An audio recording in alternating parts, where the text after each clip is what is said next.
host, Jake Weaver. Engineered by Cedric Swan.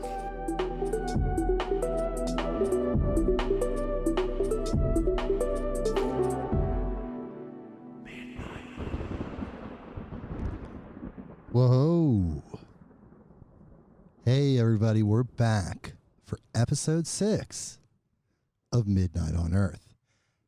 I'm your host, Jake Weaver, and right now I am in one of the most beautiful parks in Portland, a rose garden that's fully in bloom right now. I'm at Peninsula Park in beautiful North Portland. I'm here today on this beautiful sunny day to hang out with you. I'm realizing that at episode 6, after a month of incredible guests, this is a great opportunity for me and you to get to know each other more. I would like to be your friend, and I feel like you want to be my friend. So let's just be friends and figure out how to connect. So I was wrapping my head around this, and I was trying to think, what is the best possible way to get to know someone? And right off the top of my head, I thought, hang out at the park and watch really cool videos together. So here we are at Peninsula Park, and today we're going to hang out with a couple of my very favorite dead people. The legendary Richard Alpert Ramdas, and together with Terrence McKenna. Both dead, left their bodies. Currently not in physical form in this dimension. That's about as far as you can go with it. They're out there, clearly. So I want to get to know you more. I'm such a loving guy, and I would really like to know what you're all about. So feel free to email me your thoughts on the show, things that you're feeling, if you have any ideas, if you want to steer me towards any guests, you're more than welcome to do that. All you have to do is email me at the word contact at the @ symbol, contact at midnightonearth.com. Pretty easy. Let's get to know each other. I'm still working on my social media situation. I have an Instagram account, Instagram.com, midnight_on_earth. There's a Facebook page. There's ways to get a hold of me. Twitter. I have a Twitter. But we're still developing that. The first most important thing is to develop this wonderful podcast with you, my listeners. And I just want to tell you how much I love you and I appreciate you. And I really hope that you've enjoyed these last few or so podcasts this last month, because I sure have. It's been enlightening for me. I've made new friends and more, people that will be coming back as reoccurring guests on this wonderful show. And there's so much more ahead. But I thought it'd be a good time to stop and take a little breather and figure out how we can connect with each other more. How you can get to know me, Jake Weaver. So here we are. Now we're going to go to the video. This takes place in 1992. This is an incredible meeting in Prague between Terrence McKenna, Ramdas, and I believe Anjali. I don't know how to pronounce her name. I'll see it as we listen to this together. And let's really reflect, because this is a meeting of the minds. This is something actually really phenomenal and spectacular, because it's two real heavyweights in the spiritual psychedelic world. Ramdas, Richard Alpert, who was the assistant of Timothy Leary in his Harvard days when he first discovered LSD in his world. He then went on to conduct experiments at Harvard with Richard Alpert prior to Richard Alpert becoming Ram Dass. Richard Alpert, in a nutshell, if you don't know, became Ram Dass by traveling to India and meeting a very special man named Neem Karoli Baba. Baba, I'm sure, is just teacher. His name is Neem Karoli, and he was an incredible guru, a very big fixture, a big figure in the 60s. He was the subject of Ram Dass's book, Be Here Now. That book was written after Richard Alpert traveled to India, met his guru, and metamorphosized into Ram Dass, which is a great thing to metamorphosize into, let me tell you. And then on top of that, we have Terrence McKenna, the legendary seeker, the psychedelic warrior, the man who dedicated his life to entheogenic studies. He traveled with his brother Dennis McKenna to South American locales to find rare psychedelic compounds that were found in the plant life and various mixtures made by shamans of the area. He then brought his perspective, his perception of what he discovered to the counterculture of the 60s, the 70s, and became a really big vocal proponent for DMT, dimethyltryptamine, which is a very potent psychedelic drug, very potent. So this person became the voice for that first. I think he was one of the big voices for DMT.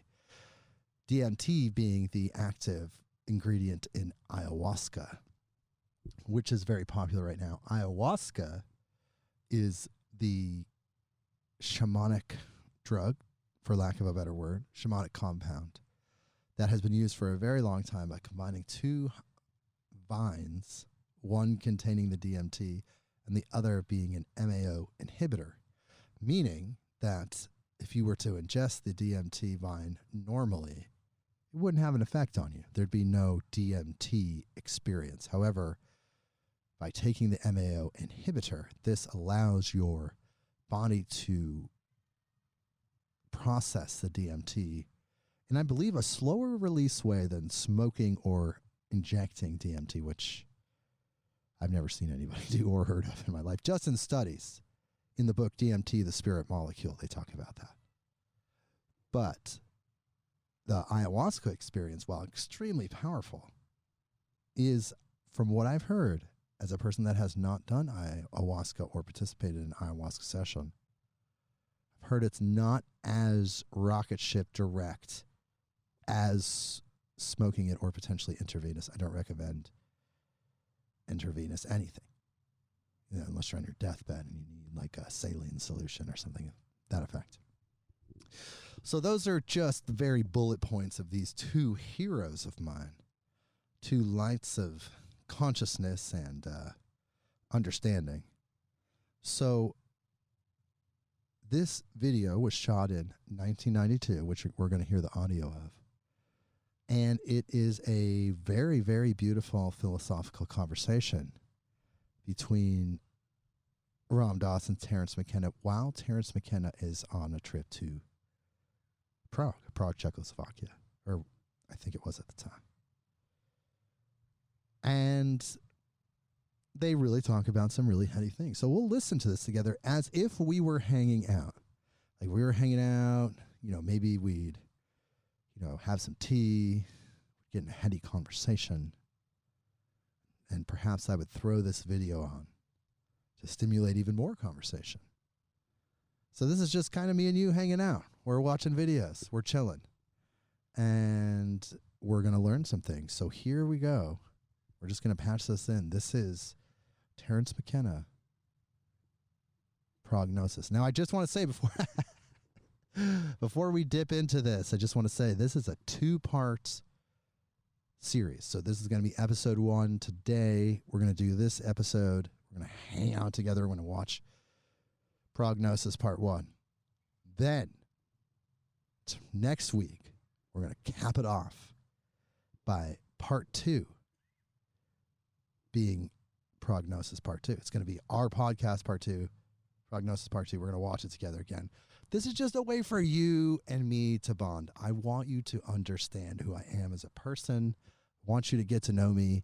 I'm a really loving, a really cool guy. I've got a really awesome perspective on life, and I got a lot of really positive things to say. And I'm here to help my fellow man, my fellow human, get to that next place with me.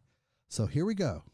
We're going to patch this in right now, ladies and gentlemen. We journeyed to Prague, Czechoslovakia, to attend the International Transpersonal Conference, a meeting of philosophers, psychologists, anthropologists, writers, ecologists, and thinkers on global subjects.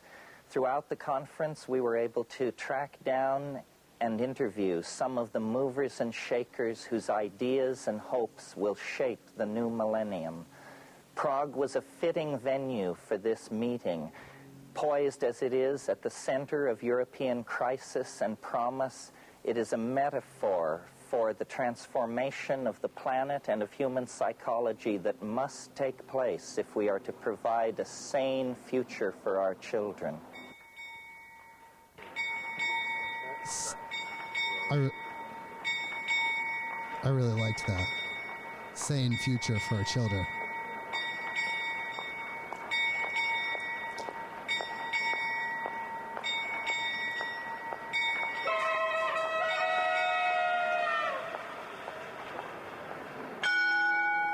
Holy cow. I'm standing in the center of one of Central Europe's most beautiful and mysterious cities. This is Prague, Czechoslovakia, and I'm Terrence McKenna. We're here to meet with some of the world's most outstanding thinkers to discuss science, spirituality, and the mounting global crisis.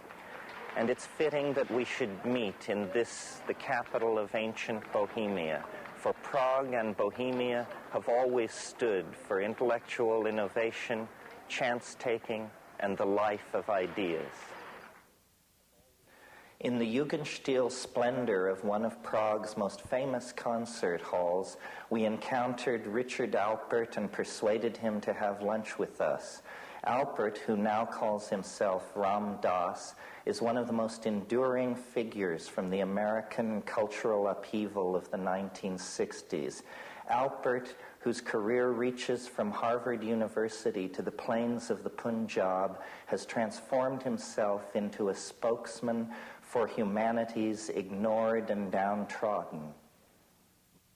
And Ralph Abraham was sitting across the table watching me have this conversation. And when after Steiger left, Ralph leaned over to me and he said, "So you see, Terrence, the mushroom is telling you that it can reach out and touch you anywhere." And I thought that was amazing. Yeah. Well, anytime you would like to or feel that you'd have the time to guide me through anything at all, I'd be happy to be your... Excuse me, sir. You are not the famous Terrence Mushroom McKenna. That is you, my friend. Here's the waiter. That's him. It is. Oh, how wonderful. Yes, Here's the waiter. Welcome you on our Bohemian highway here. I especially bring you very good black coffee and espresso. And if you may tell me, who is the attractive elderly gentleman you brought on your side, on your companionship here? This is Mr. Doss. Oh, the MS Doss, yes. No, the Ram Dass. Oh, the CD-ROM. The CD-ROM, yes. CD-ROM Doss. The LSD Doss. Yes, the one, Oh, yes. wonderful. Take this, Bill the Bee. Oh, thank you. Thank very you. Bohemian. And this... I am so happy to be in your fair country. Oh, my country, very fair and happy to have the LSD experience. You know, What is your name? What is your name? My name is Waiter. Waiter, how do you do, Waiter? A pleasure. Yeah, see you later. Okay. See you later. You don't think there's any... It would needs the external form of the mushroom. It would never have happened for me. I only argue from my own experience. Yeah, but you and I were both so thick in crap when it had, that's why we needed it. Well, but there are a few others out there. We didn't corner the market on being thick in crap. Yeah. But I'm talking about somebody like a Ramana Maharshi or somebody like that. Oh, well, these You know, people. I mean, there are people. Sure, but the idea is not to come up with something that the best among us can make hay with, but a democratic, something which addresses the species. The thing that seemed to me so important about the psychedelic experience was that it happened to me. I wasn't reading John Chrysostom or Meister Eckhart. Exactly. Of course, those guys. Right on. It happened to me. It happened to me, yes. And so I assume that I am a very ordinary person. Therefore, if it happened to me, it could happen to anyone, and that's really questionable. something. There's a set of assumptions there. One, that you're a very ordinary person, and whether the same chemical given to a dozen people would bring about 11 other people like Similar this, and I think it would be not, the outcome would be very different. And that's what I keep getting cast into an evolution of consciousness model about individuals, because there's such marked individual differences as to 3 people come before my guru, one completely goes, and the other 2 get a chapati. And people take psilocybin, and some go like that, and they go like that, and some go like that. Well, don't you think a good metaphor for it would be sexuality? Apparently, there are some people who can kind of take it or leave it, and others of us, it rears its ugly head with great presence. Yet everybody has to I come notice to as I get terms older, I with it. move from one of these categories to the other. It leaves so much space in my life. I don't know what to do with my free time. I hope it never happens to me. Just clinging. Just clinging. No, just aspiring to cling. Actually, I live the life of an ascetic. It's my aspirations that are pulling me down. Well, see, the nice thing about this evolutionary argument is that you can sort of make the snake take its tail in its mouth. Exactly. Because it does. the escape is not into some science fiction future. No. It's into an archaic recursion of some sort. We once knew everything we need to know. Yeah. So what we are trying to find out is lost knowledge, not new knowledge. And if you direct people back toward 10,000, 20,000 years ago, they see a kind of completion that an open-ended future is... It seems to me it's a confusing thing to use time in that way, because it makes the artifacts of that period seem to be valued as opposed to the artifacts of this period. And it seems to me that, I mean, whether you call it not science fiction, but science fiction can also be very compassionate. It can be very historically relevant. It doesn't have to be...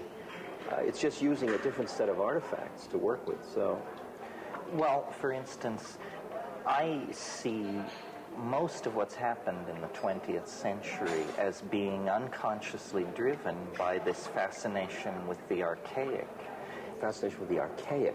Yes, I mean... Wow, that was... of all the things I predicted you'd say, it wasn't that. Tell me what... Well, for instance, Impressionism deconstructs the hard image of realism and gives you a feeling-toned thing, which was very antithetical to Victorian Edwardian thought.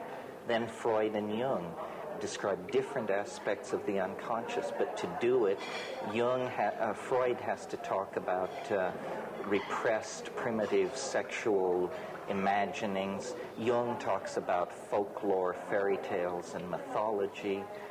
Meanwhile, the Dadaists and the Surrealists are saying we have to break up the linear expectations of the bourgeois mind. And then you get at Jackson Pollock and those people who say the image itself has to be thrown out. And then, to my mind, the psychedelic thing in the 60s, based on rock and roll and a boundary-dissolving psychedelic, we, almost by a random walk, are finding our way toward shamanism, tribalism, nomadism. Go beyond the isms to find out, tell me what we're really finding.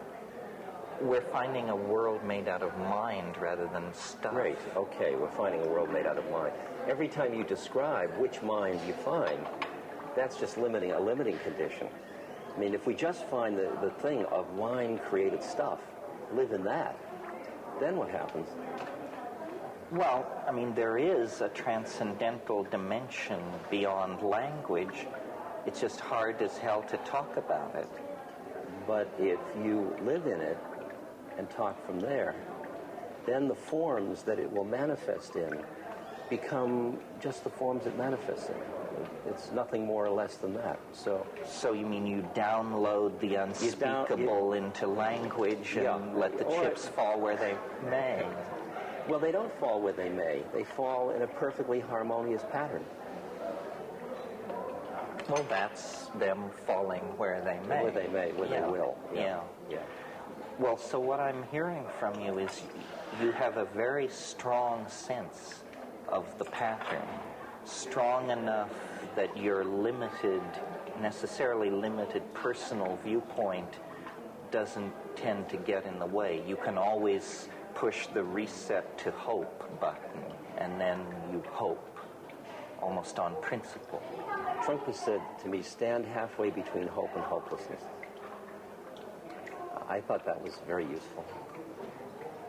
And is that... No. What is it? It's It's the ecstasy of total horror and total beauty at the same moment. That's what I feel again and again, Terrence. When I'm with somebody dying of AIDS, my God, my heart's breaking. It's horrible. It's a ghastly the social ostracization, this, that, opportunistic illness and everything. And there's another part of me that's giggling. And I can hardly handle the multifrenia of it all, the sense of the perfection of it all, and the beauty of the moment, and the horrible shit of it, you know? Well, it all is spun together. Is that because you feel confident that the self is somehow indestructible, or because you don't even ask that question? You got to watch the words indestructible, because that has a time dimension. I mean, I think that awareness is But for example, do you think this is the stage upon which all acts are performed, or that we move up and down stages, many levels? Oh, probably infinite number. Because I just look into two minds and I see two different ones. And those are all on just this one. No, I feel like I have this friend Emmanuel, you know, this spook that has no body. And Emmanuel's two lines to me were, death is absolutely safe, first thing. That's a very profound statement. And the next thing he said, it was like taking out the tight shoe. And then I said to him, Emmanuel, what am I doing here? Who made this error? What am I doing on this plane? He said, you're in school, why don't you try taking the curriculum? And the curriculum is? Life. Any life? It means the exploration of the clinging of mind within the world of projected form. So the exploring life. It's the exploring life with it's purposive in the sense of returning back into the Garden of Eden. It's a return. There is a return metaphor underlying all of it. And I'm sure you're asked this all the time, so am I. Maybe we give different answers. Do you think that this can be done without psychedelics fast enough to have an impact on the global situation?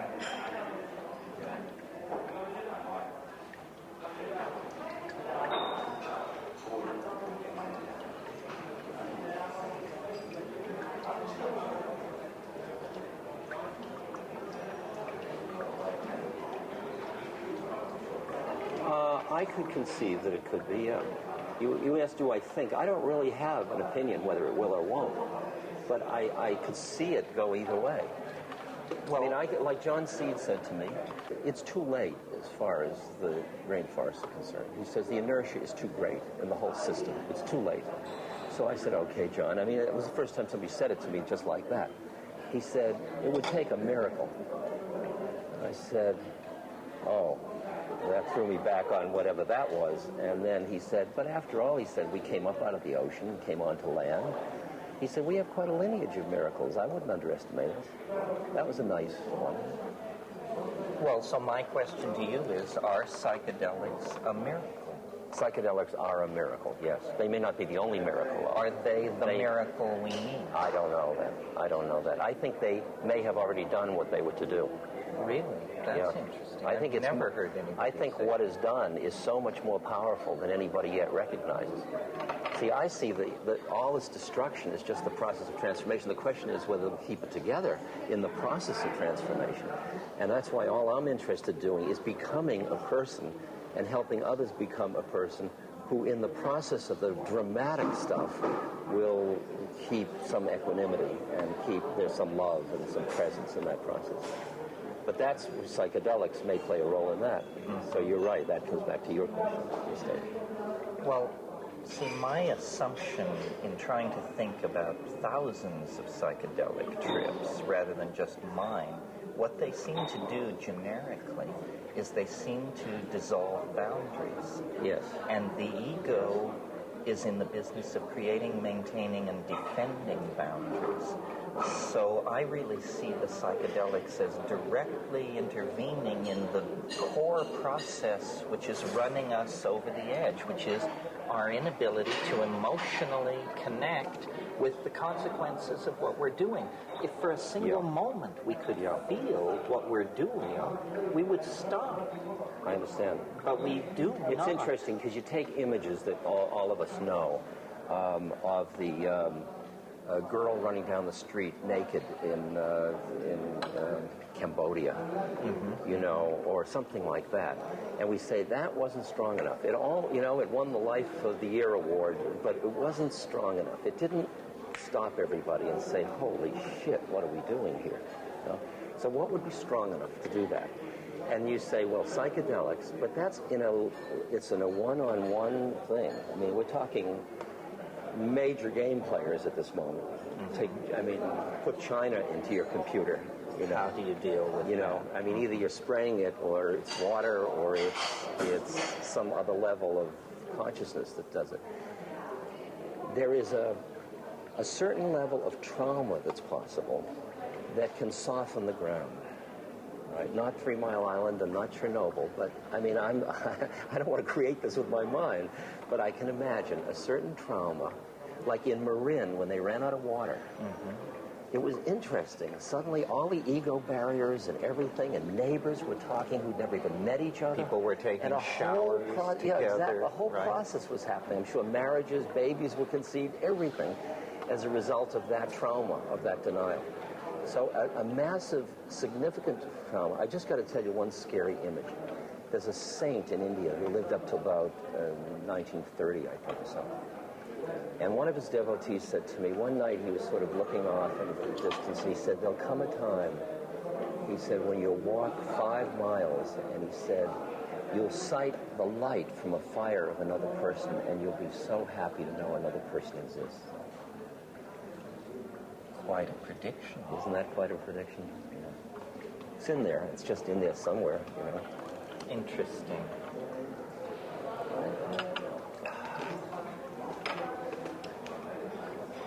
Yes, well, I agree. I think that what's going to happen is that... Gentlemen, everything is fine with the evolution of coffee and consciousness. Both very good with you too. You have come just at the right time. Yes, this is just what I want. How did you know? You tuned into a higher level. A higher level. A higher level. High, very high, yes.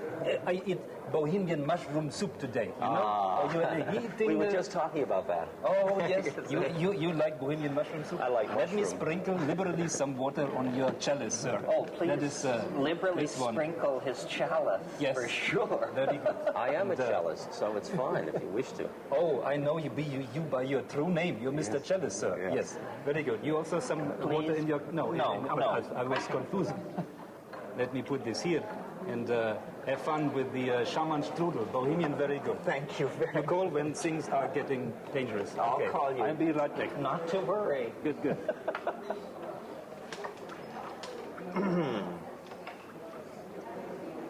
Can I ask you a personal question? You can ask me anything you'd like, Terrence. It's not a personal question to you, it's a personal question from me. How do you like having the projection of special identity constantly laid on you? It's a sadhana. It's my practice. That's a good answer. Although you didn't say how you liked it.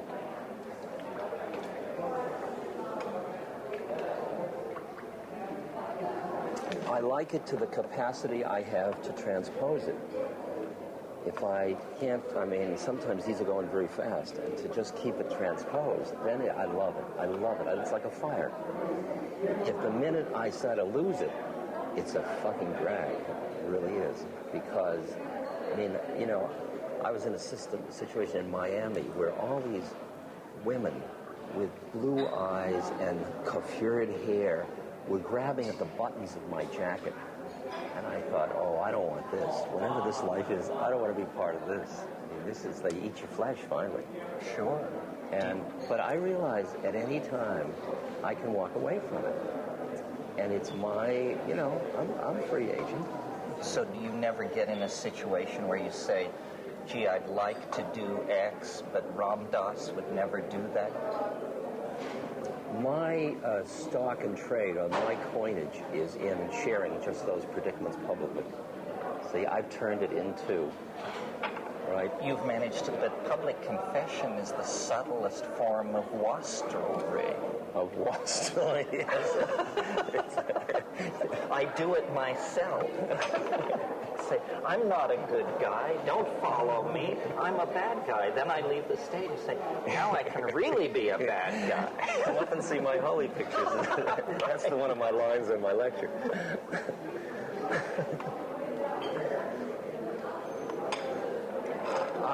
I'll tell you, I only see the stuff that would disturb me is inside myself. It has nothing to do with out there. Out there is just being what it is, and I'm responding with my own stuff. And if my stuff is my enemy, it's going to get too much for me. And if it isn't, you know, it depends on how much I can consume it, joyfully participate in it, passionately, all of it. Well, you've sort of achieved a unique synthesis. I mean, you're almost a secular holy man, because I don't care much about what you believe or who you light candles to. Basically, I think I heard you describe yourself once as a kind man. And you've gotten incredible mileage out of that because there are so few. It's far out. Right? Yeah. Yeah. I mean, this is... Well, when you talked about coming back into the boundarylessness, to me, that's the whole quality of compassion. It has that boundarylessness to it. It's that your suffering's my suffering, and your joy's my suffering, and you are me, and here we are. And if you hurt, I'm responding to your hurt, not because I'm a good guy and you're needful, just because this is suffering, and this is the response to suffering. And we're both part of the same thing. And that's the way I like to play it from. That's, to me, it's like riding a wave. It's the joy of just being part of the force of compassion in the universe. Well, when you look, you mentioned in your talk the other night, since some people think the 90s are going to be a second turn of the spiral,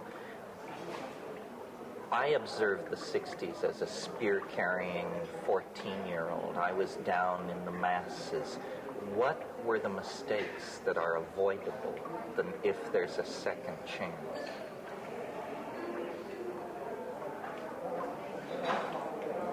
They're inevitably going to be avoided.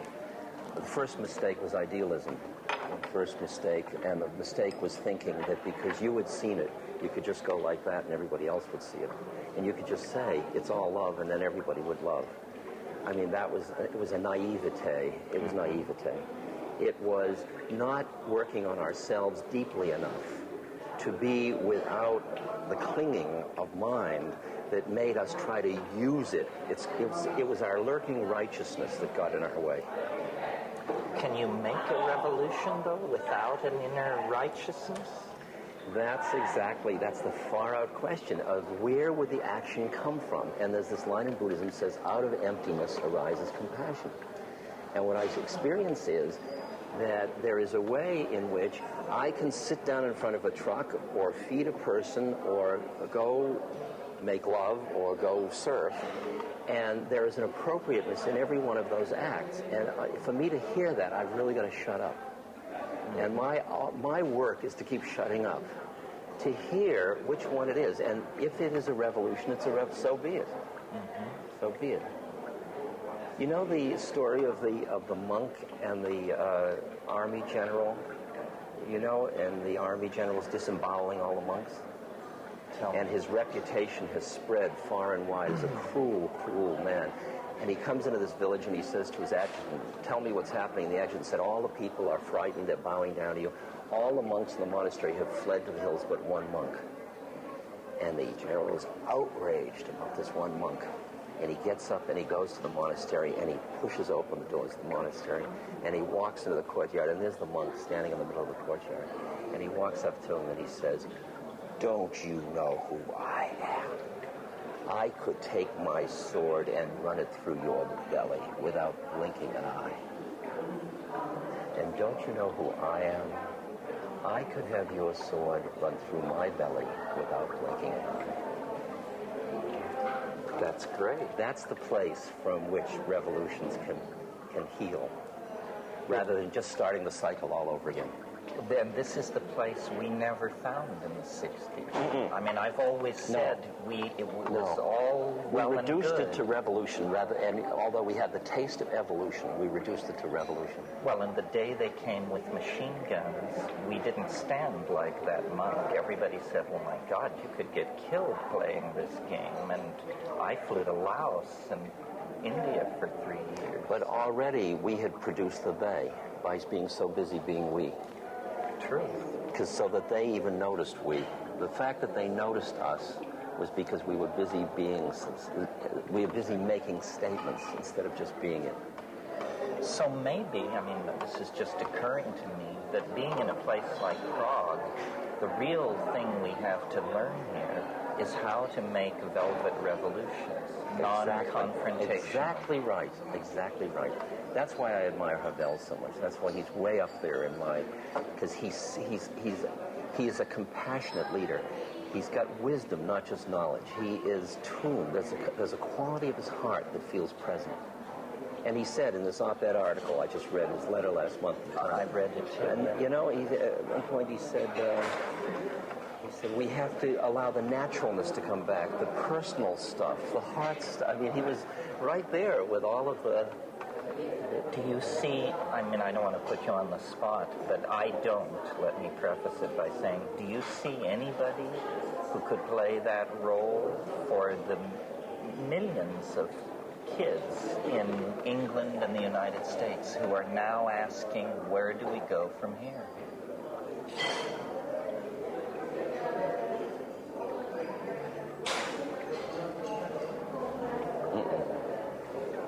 No.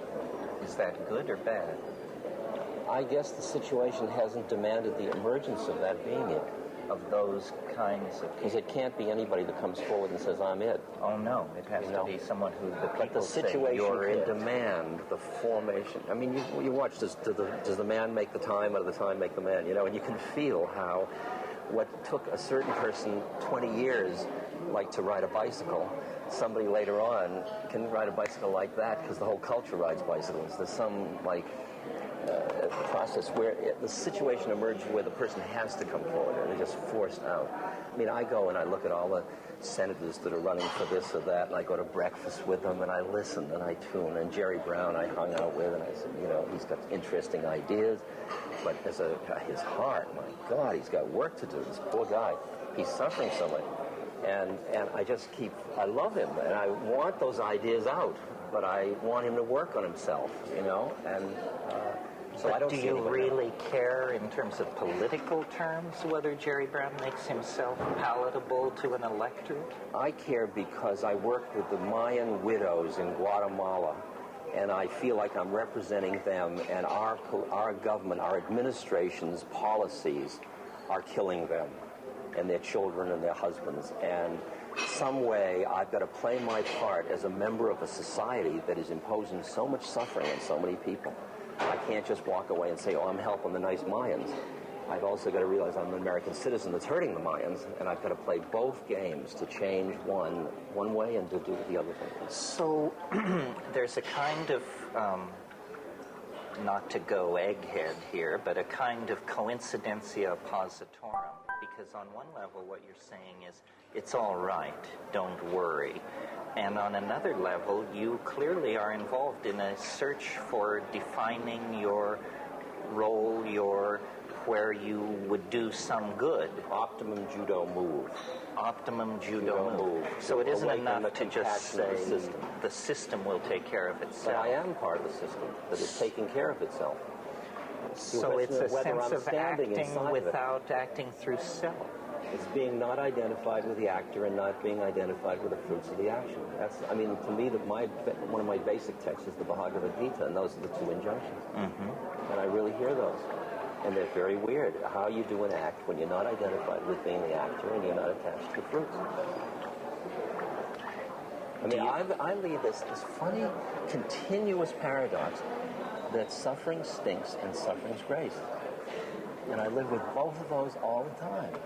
Well, I think most people do, don't you think? I think most people have taken a position.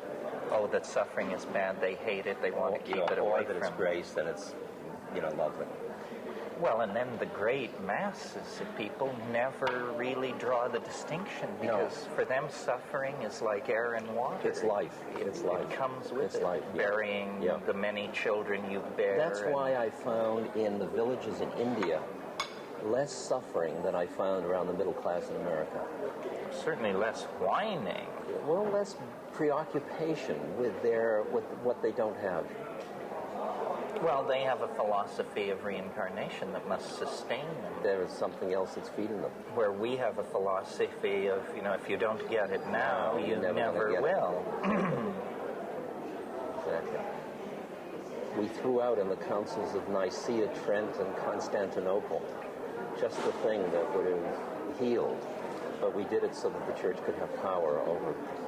Well, I think it was Friedrich Nietzsche who said there was only one Christian and they crucified him. Yes, exactly. God, that's so good. That's such a good line.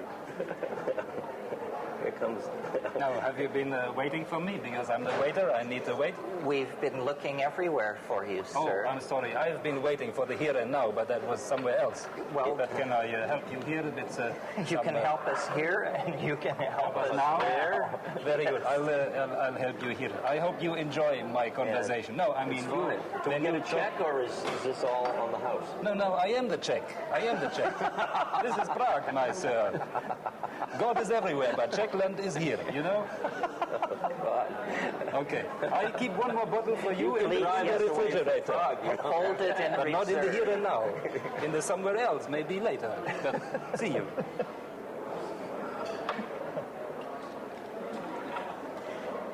Well, I was asking you, what did we do wrong in the 60s? Yeah, okay. One thing that has occurred to me, and I certainly felt it with my friends, was we assumed it would go on forever.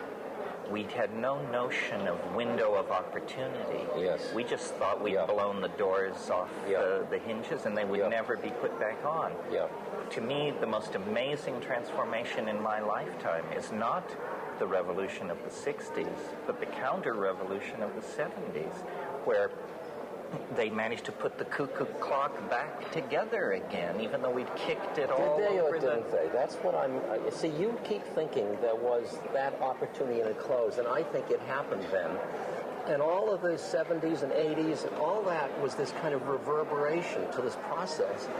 And that I'm here, and you're here, and we're both still here, and it's the 90s, and I got a lot of people that, I talk now in middle America, and I look at my audiences, and they've never taken dope, they've never read Eastern holy books or anything, and I just say the same stuff I was saying in the 60s that I was saying to people with flowers and big pupils, and these people in the middle, they're corseted, nice people, and they're going, and I think, far out, look, it happened. And I was looking the other way. Well, that's true. And that's where you're looking for the resonance of a person to come forth that speaks from that consciousness with the assurance of the truth of it. Right. You know? That's what I think. Why all this business of a Christ figure, I mean, I see how seductive it is, but how we've gotten very cynical because we've projected into such a person a purpose. Yes, a purpose. Yeah. Instead of just that light forming out of the needs of the moment to create that light to which, because I find if I speak from a true enough for a moment when I can do it, from a true enough place in my heart, it reduces the paranoia, the subtle veils of paranoia in another person. I don't do it to them, it just falls away. Because they're testing, and they don't get from me anything that says like that. And I just watch them like a flower, like that. And I think, boy, I give a lot to just be that instrument. You know, that's worth working for. Well, that's a great role. But it's the role for every one of us. That's the role. That's what I said to the ITA. I said, just don't talk about it. Exemplify let's do it. Let's be it. Do it. Well, Blake said a wonderful thing. He said, if I can get it right, if the truth can be told so as to be understood, it will be believed. Right. Exactly. So all you have to do is say it. Exactly. When can you say it simply enough?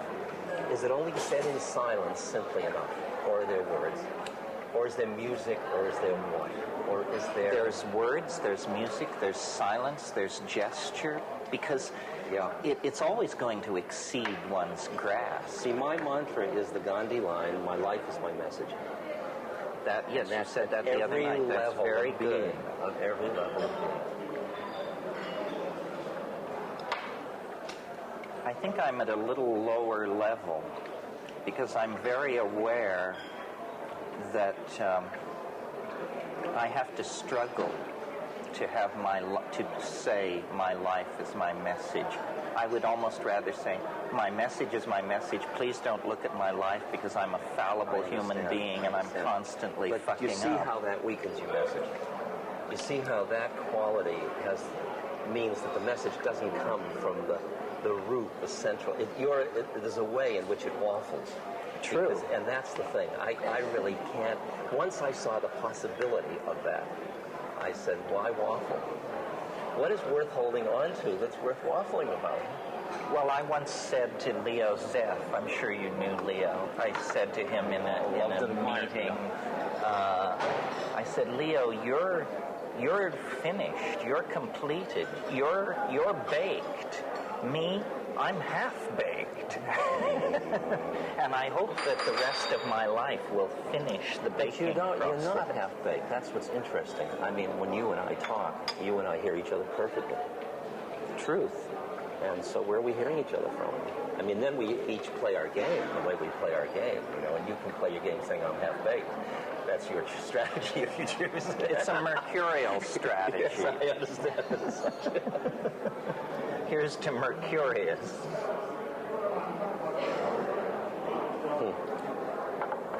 You have somehow been able to survive the gauntlet of American media in a way that your colleagues and comrade in arms didn't seem to. They either had to step away from their leader role or they transmuted it into some lesser thing.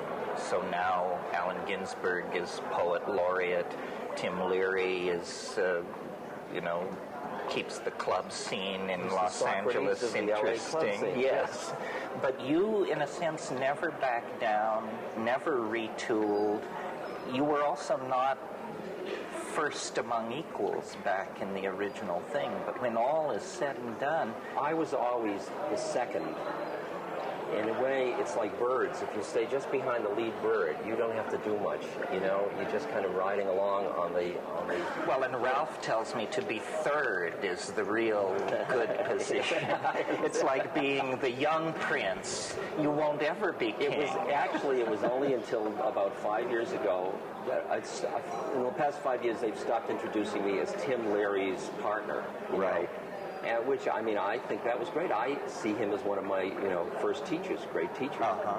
And but I don't have the fun for me. It says I have no model of myself. I mean, I don't know who I am. I don't know whether I'm an anachronism from the 60s or I'm just about to happen.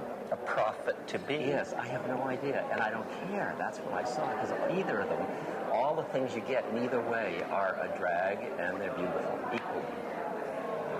No, well, I think you're a prophet to be. I think we all are. We all are, yes. As Bilbo Baggins once said, the greatest adventure still lies ahead. I believe that. I'll believe that when they lower my box. I do too. Exactly.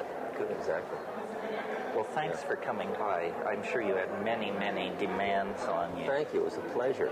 Good. I was afraid of you up until now. Now I'm delighted to be with you. Don't be afraid of me. The people who are afraid of me don't know me, or they know me better than you ever will.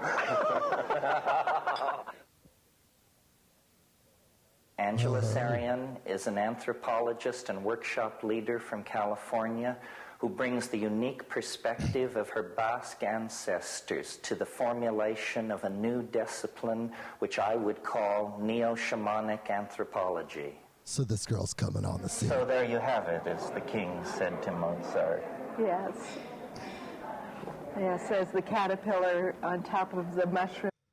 Let's just pause this for just 1 second. Just want to say that was incredible.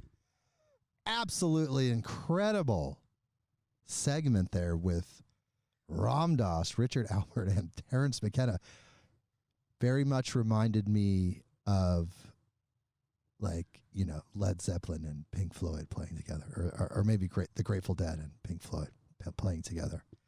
Incredible, incredible. So much to unpack from that conversation. Such a blessing that that conversation was even recorded. That was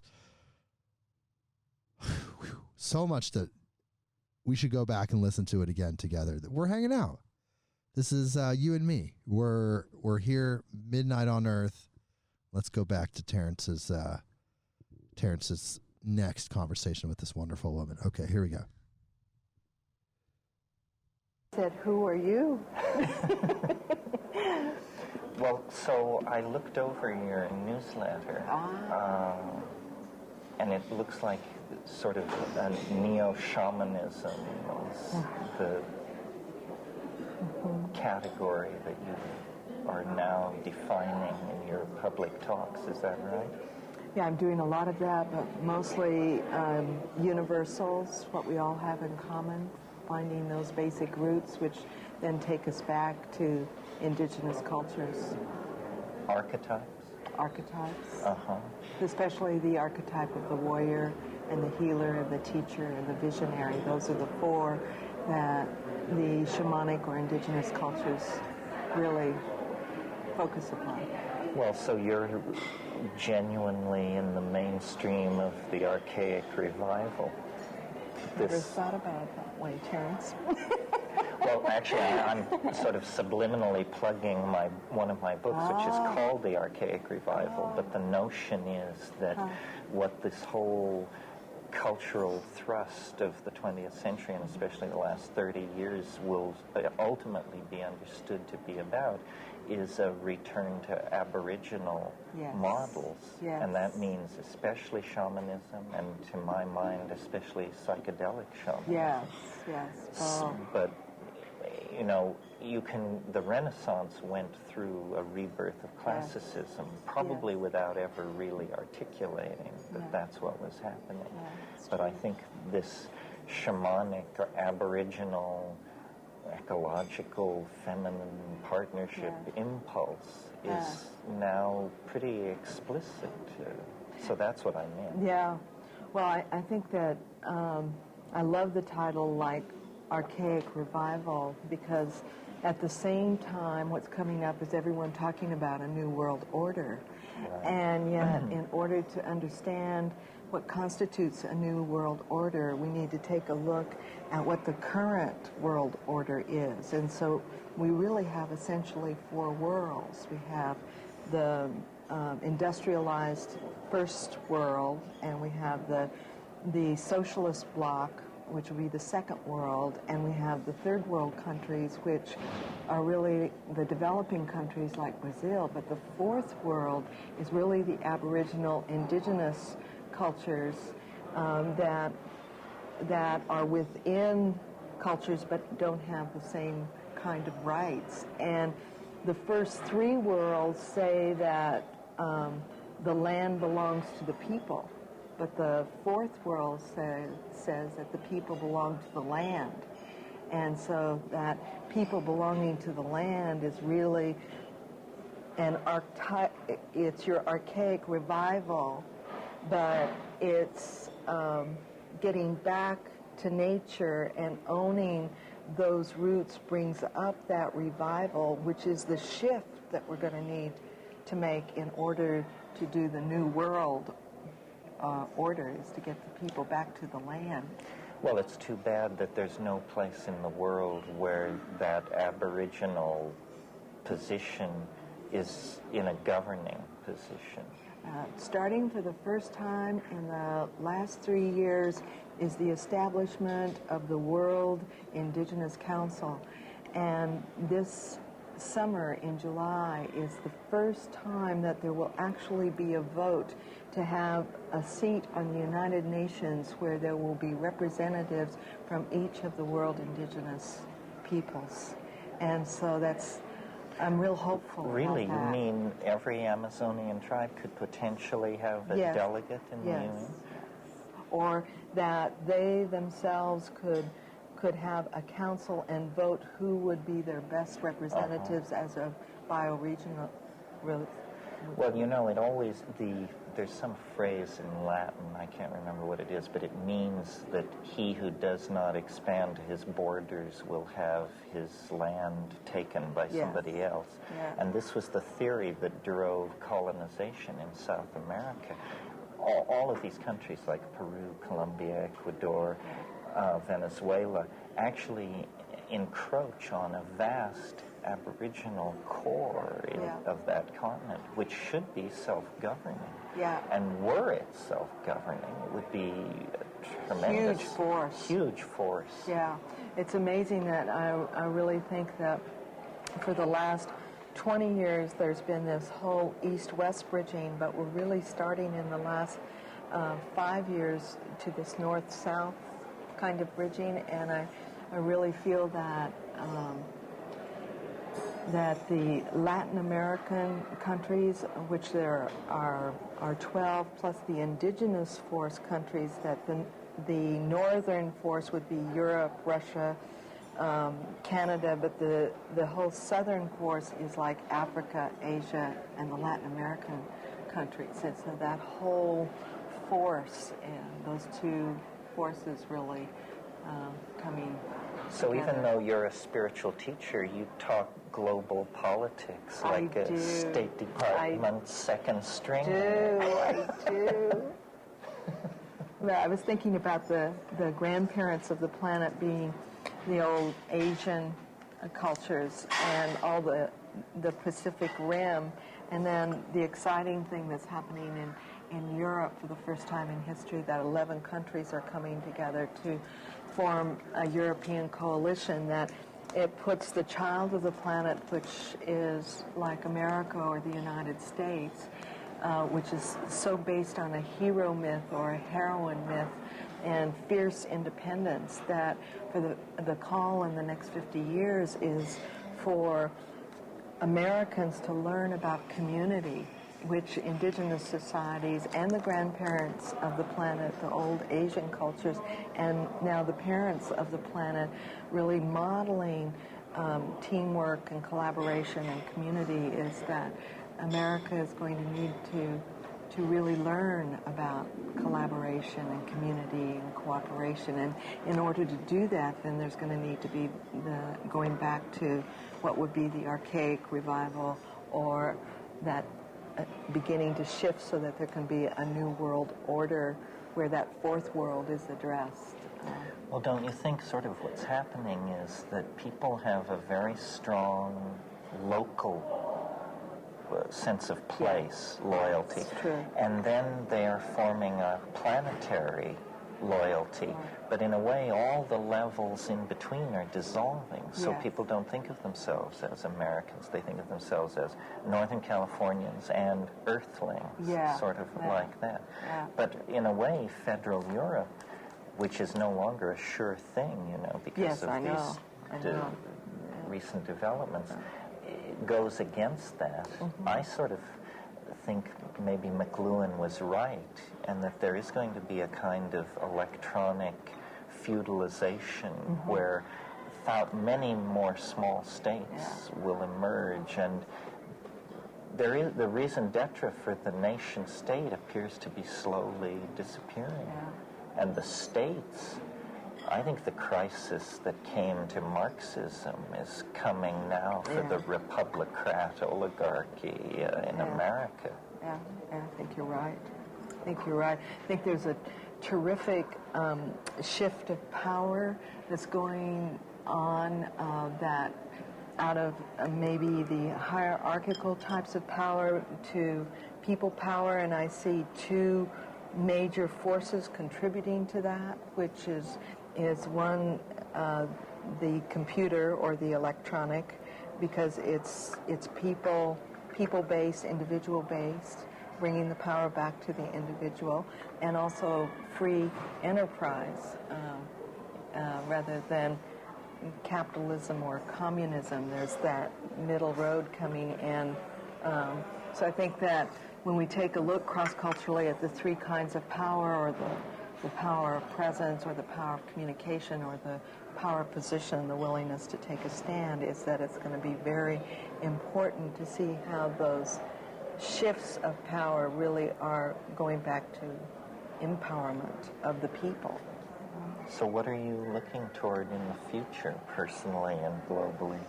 I've been doing a lot with taking a look at what's found that's similar in all art globally, because I feel that what humanity consistently creates in art is really reinforcing deep spiritual processes. And so what I've found is that there are 5 shapes that are found consistently in all art globally. And one is the circle, and the other is the cross, like the plus sign, the equidistant cross, and the triangle, and the square, and the spiral. And and you can see them all here in Prague, everywhere you look. I mean, in all the decor are those shapes repeated over and over and over again.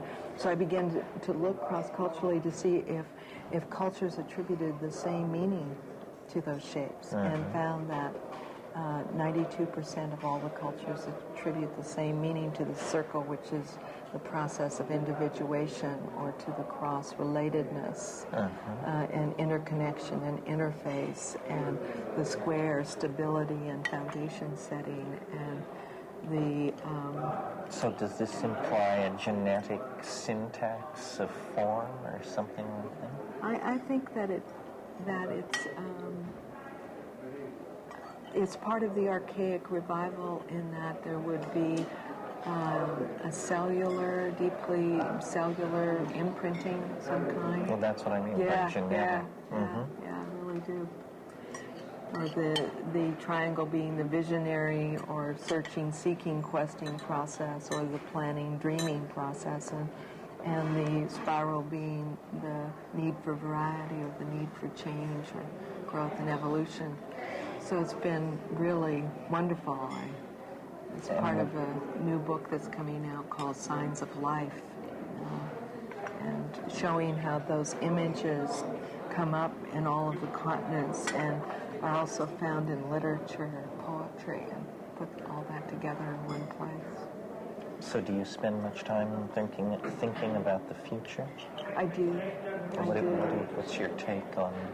I think that it's exciting for me to think that we're being called in the next 50 years to our own creative fire, that we all have salvation myths and we all have doomsday myths, but there's there's a whole body of myths in mythology that have been totally overlooked that I think we're being called to, which are creation myths. And what are the creation myths but stories about how to build new worlds internally and externally? And I think that for 2,000 years we've done the polarity dance, and we're moving into a both-and world rather than an either-or world. And I'm excited about the future, that if we can really move into the wisdom of the plant kingdom, and if we can move into the deep wisdom of nature as a mirror of our own nature, that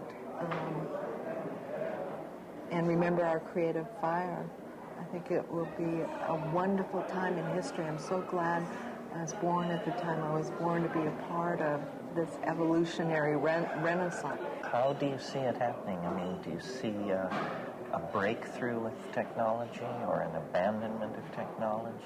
Do you see pharmacological engineering? Do you see new religions? Do you see... In other words, it's easy to hope, but very hard to get the details in focus. Yeah. I think that what I see is that there'll be both the bridging of the natural and the technological. So a more cellular technology, a more organic infrastructure. For sure. And I think that computers are here to teach us about those organic structures. I think that we're learning different kinds of systems to really see what are the inherent systems within nature and within our own nature. So to the degree that we can mirror nature, we can re-spiritualize, re-humanize technology and interpersonal relations. Which will be wonderful. I come right down the line on that. I mean, that sounds, and to me, psychedelics are just simply the best catalyst, but anything which works should be pushed to the limit. Yeah, absolutely. Absolutely. And I don't know, I was just thinking that somehow we've got to think about possibilities. I was thinking about in the Rosicrucian era, which is very close here to Prague, is that they would often say you can count the seeds in an apple, but you can't count the apples in a seed. And I think we're moving in that era where we really think of the possibilities and the seeds that we have been planting, or the fact that computers are teaching us about instant feedback or instant response and acknowledgement, and that the power of acknowledgement and feedback to allow organisms to grow. And that's why children are, in many ways, know that instinctively, that they're mesmerized by, that they can get a yes or no or go back or fatal error or whatever it might be. Well, it's a kind of explicit hardwiring of our own unconscious. Yeah. No more do we create cultural artifacts that are simply our furniture, but now our thoughts, our values are embodied in this stuff. Yeah, it's very exciting. It's very exciting. Yeah, it's it really very is. Exciting. Yeah. I envision a future world where people are nomadic, aboriginal, physically perfect, living basically naked. But if you were inside one of these people's minds, you would see that when they close their eyes, there are menus hanging in space. That the culture has been shrunk down to something rather like a contact lens, which is in the forefront of their eyelid, and they look into culture by closing their eyes. And when they open their eyes, nature in her radiance is all around. Yeah, absolutely. Well, it's great talking to you. And that's it, folks. Holy cow. That was an incredible conversation. Not as long, but in a way equal in potency to the Ram Dass Terrence McKenna dialogue. and you have to remember that conversation took place in 1992. So when that wonderful woman talked about computers and the role of computers, it's coming from a place that's 27 years old. Is that right? Did I do the math right? 92, 02, 12. Yeah. 27 years old. So she could already foresee that computers had this role of not only helping us understand nature by somehow projecting our consciousness through that level of understanding, but then also they were enabling instant communication, which would change our lives. And she could see that then, and it was interesting how she kind of talked about it in the very simple sentence about how kids were stimulated by back, right, and fatal error. But I mean, think of where we're at now in 2020. It's mind-blowing. It's changed so much, and yet some of the things that she was talking about are some of the things we could say today, almost the exact same things. She was even discussing how she felt that there was this new world order coming together, this homogeny of all these different cultures in the world, what she described as the first, second, third world, and then bringing into her perspective and her definition of the fourth world, the indigenous peoples, all those peoples together, this homogeny, this new world order. It's very interesting to think that she could see that. She had the foresight and just kind of the future outlook to perceive this information in such a way that she could forecast that. It's mind-blowing. It was going on then. It's going on now. It's progressed from that conversation that we're so thankful was recorded, and you can find on YouTube and watch the video of, just like we just did together, because we're hanging out. Remember? We're hanging out. Me and you. We're getting to know each other. This is some of the things that I think about. I think about how we can all, as Ram Dass was saying to Terrence, how we could all come from that place of divinity and that outer thinking, and then bring that into our self, in our daily self, rather than starting from the ego, starting from this dimension, then focusing outward. It's a lot of work. It takes time to get to that place, but it's possible. And as Terrence McKenna said, if he can do it with what he felt was his flaws and what he felt were his transgressions of his life, if he can attain this level of understanding, then anyone can. And I've always felt that. And if you study Christianity, that was always the message of Jesus, was that if he could tap into what other mystics and people have described as the Christ consciousness, if he could tap into that, if he could become that, then so could anybody. And that what Terrence McKenna is saying is that if he can, through his flaws and his perception of who he is, still transcend all that and still unite with divinity and focus on being a leader, then anyone can. And that's the hope for humanity, because we're all humans. There's nothing really different about us. We're driving different cars. They may have different types of skin tones that may fall on different colors of the spectrum of colors. But ultimately, we're light beings driving these vehicles. We're one beautiful, beautiful human race. No matter where we've come from, like the lotus that comes from the mud, whose roots are in the mud, we can be that lotus flower. We can transcend all the things that we feel like are the mistakes of our lives, are the transgressions, like I mentioned earlier. If you were a religious person, you might even say sins. I don't go that far.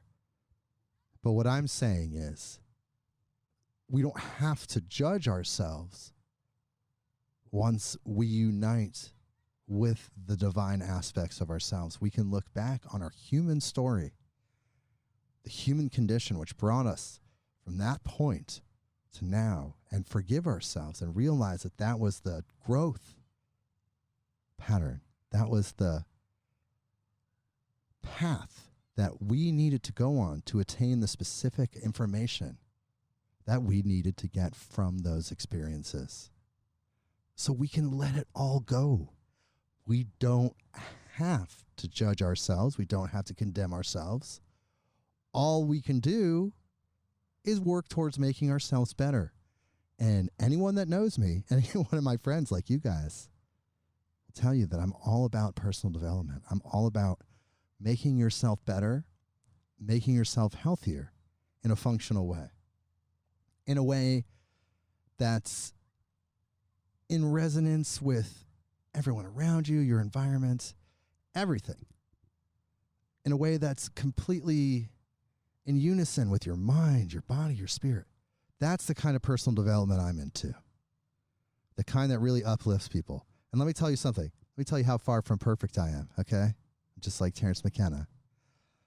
All kinds of mistakes in life. All kinds of, I'm not going to use his language. All kinds of F-ups. Been there, done that, got the t-shirt, okay? But I'm a human being. I didn't kill anybody. I didn't do anything in a way that was coercive or evil. I just, had lessons to learn in my life. There's times when I was very, very young, when in middle school, I could go so far as to call myself a bully. I was in a lot of pain. Personally, had a rough first half of my life. So, nobody's perfect. I hurt people's feelings during those years. But I've reconnected with some of those people, and I've told them my situation. I've asked for their forgiveness, and they forgave me. It's a beautiful thing. It's a human thing. We're all humans. We all have these flaws. And yet, we can transcend those flaws by keeping ourselves in the right frequency and focusing on personal development. The only part of the universe that we have complete control of is ourselves. We can kind of control our kids till they're like, parents, you know what I'm talking about. You can kind of control your kids till they're like, 18 legally in the U.S. Not sure, I've international listeners out there. Thank you. I don't know how it is in your country, but after that, they're on their own in a way, legally, in every way. You want them to be on their own. You can't control other people. You only have control over yourself. So you just have to work on making yourself the best self it can be. And then you're leading by example. You're reflecting that light. And then people feel that light and they want to do better. They don't even know why. Some people get mad about it at first. They start to interact with your light a little bit and they feel a little bumpy. Makes them uncomfortable because they have so much inner darkness that they can work out just like any other human can. But wherever they're at in their life at that moment, that's where they're at. So then they feel your light makes them a little uncomfortable. People, energy sensitive people, you know what I'm talking about. But as you develop your light, you're shining brighter. People feel it and they're going to want to develop their light more, whether they realize it or not. Whether they realize if you were the influence or if they were the influence, or perhaps they are now interested in their subconscious and perhaps they grab some book that is relevant to where your frequency's at. It may have not linear, in a very linear way, come directly from your light, but that light's shown because you've been working on yourself. That light's shown. They found the book. They felt it. It made them stretch out a bit. They attracted a book that is going to help them grow more. You didn't hand them the book, but you know what I mean. So I just want to thank you for hanging out with me today. It's been a really great episode, and we're going to do part 2 of Prognosis next episode, and we're going to hang out some more. You're going to get to know me some more. You're going to hear my thoughts. You're going to hear the story of my life. You're going to hear everything as we get to know each other episode after episode after episode after episode. And I really appreciate all my returning listeners. I absolutely love you. You're feeling the show. You know the show is going to be really good. It is really good because you know I'm out there trying to do the good work, the same work that you're doing out there in your heart. You know, you may be working a job. You're still doing it because you're pushing that frequency out there with your mind, with your heart, that absolute, true, real love. And I appreciate you guys. Thanks for hanging out and be a part of Midnight on Earth. You know what else you can do for me? Look, do me a favor. People all over the world. Tell a friend for me. Tell everyone you've ever met. Just kidding. But please help me spread the word. Midnight on Earth. There's a website, midnightonearth.com. It's very easy to listen to episodes. You can download episodes. There's previous episodes, and we're tackling really great topics. We've got a bunch lined up. It's just never going to end. It's really the culmination of something I've wanted to do for so long in so many ways, and I just couldn't find that right niche that helped me express myself fully. Because life is for expansion and fuller expression. Never retraction, right? We know that. So that urgency, that push, that belief, the desire to do this was life itself seeking fuller expression through me. And so I just did what life wanted me to do. And I'm loving it because this is one of my many talents. I love talking to people. I love discussing philosophical things and spiritual things and just conspiracy theory things. It's really out there stuff. I love talking about that stuff. I always have. It's just a part of me. It's so interesting to me. And if you're here, it's interesting to you as well. So please tell a friend, midnightonearth.com. And on that note, I guess we can close it out. So I just want to say, see you next time. For Terrence McKenna, Ram Dass, Prognosis Part 2.